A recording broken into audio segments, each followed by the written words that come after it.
So yeah, I think these cartoons of the ages, speak a lot about the human mind. If you look at Tom and Jerry, Scooby Doo, and the cartoons of the 80s, 70s, 80s, and 90s, they were like basically made by the baby boomer generation, I would think. And Looney Tunes, all of these, they reflected what the mind actually seek. It seek peace and comfort and prosperity, laughter and joy, especially after the World Wars and Cold Wars. The whole world was healing, and the baby boomers got working, and they envisioned a more prosperous society.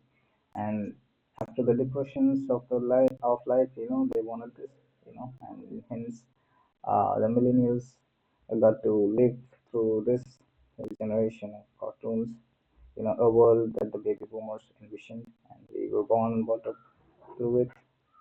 And then when the millennials got, creating somewhere down the road, they grew up and they realized this was not it, not just prosperity and peace.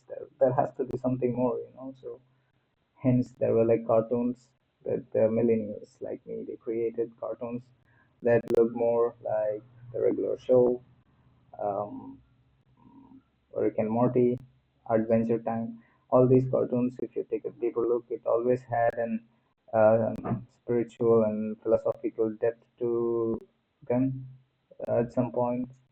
And yeah, it just shows that the human mind and is designed for much more, not just momentary pleasures. Like if you take a look at today, you take a look at Twitch, you see all the dopamine, quick dopamine, and fast. Um, everything is fast. Nobody likes to wait.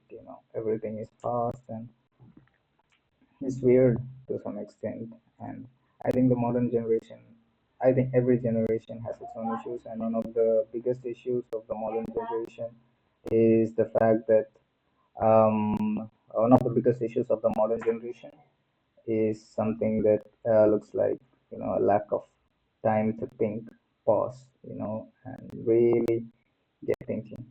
Yeah, that's why I started this stream on Twitch, with the idea of slowing things down on Twitch.